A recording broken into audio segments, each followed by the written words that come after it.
അത് പയ്യ പിന്നെ പിന്നെ അതും പയ്യാക്കുന്നുണ്ട്. അത് വേസ്റ്റ് അല്ലേ? ഫുള്ളും വേസ്റ്റ് ഉണ്ടാവില്ല.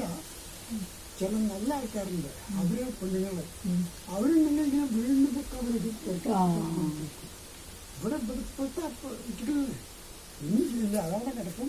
അവസാനം ഇങ്ങനെ ഉള്ളിൽ വെച്ചത് അതൊക്കെ എന്താ വരാറില്ല.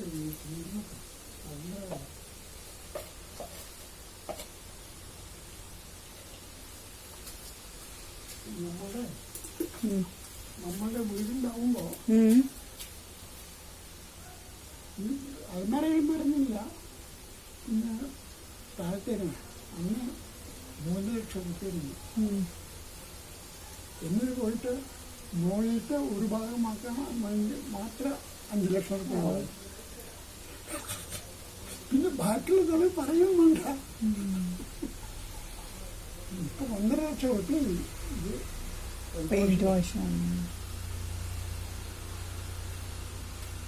ഇത് അത്ര വീടിന് 2.5 ലക്ഷം റുപ്യ.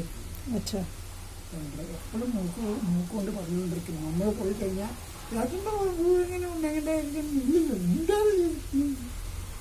അപ്പൊ അത് പറഞ്ഞു നോക്ക് 2.5 റുപ്യ കൊടുത്തിട്ടുണ്ട്. ഡബിൾ ഫ്ലോറിൽ 4-5 റൂമുണ്ട്. ചെറുതാണ്.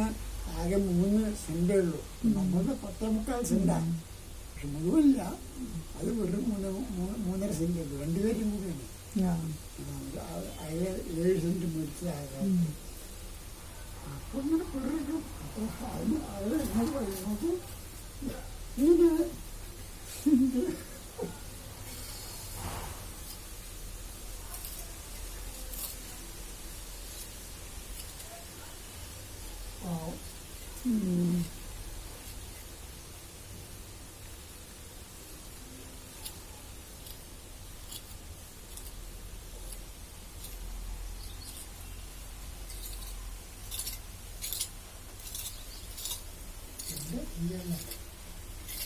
അതേമാതിരി ആളുങ്ങൾക്ക് അവിടെ ഒരാളുണ്ട്. ഈ കണ്ടിട്ടുണ്ടാവും. വരുന്ന വഴിക്ക് അതായത് ജാനപ്പോളുടെ എഴുത്തിലെ മകളോ മറ്റേ അവന്റെ സിസ്റ്റർ അല്ലേ? തങ്കെടുത്തിന്റെ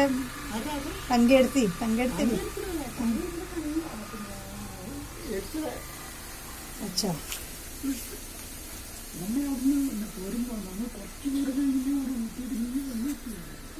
പേരെന്താ? അവന്റെ പേര് പറഞ്ഞില്ല.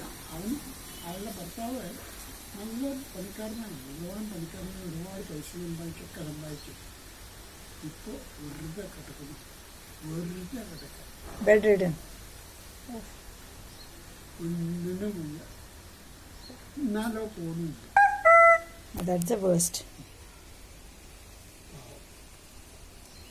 ഞാൻ പോയിട്ട് നമ്മൾ ഇത് ആരറിയില്ലേ ചോദിച്ചു. ഭാര്യ ആ പെണ്ണിന്റെ ഫോട്ടോ ഇല്ലായിരുന്നു. എത്ര ഉണ്ടായിരുമ്പോൾ നല്ല ഭംഗിയില്ലായിരുന്നു. അപ്പോ ചങ്ങാതി പറയാ അറിഞ്ഞു തോന്നില്ല. എന്നിട്ട് എന്നോട് പറയുന്നു, അല്ല ഗോവേട്ടനല്ലേ ഗോവേട്ടനല്ലേ ഇത് പറയാ. അടുത്ത മുമ്പിലൊരു വീടുണ്ട്. അവിടെ പോയില്ലേ?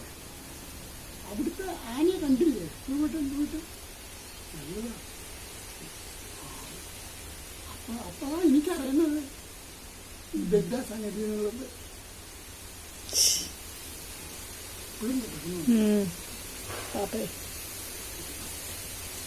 പണിഷ്മെന്റ് അത്.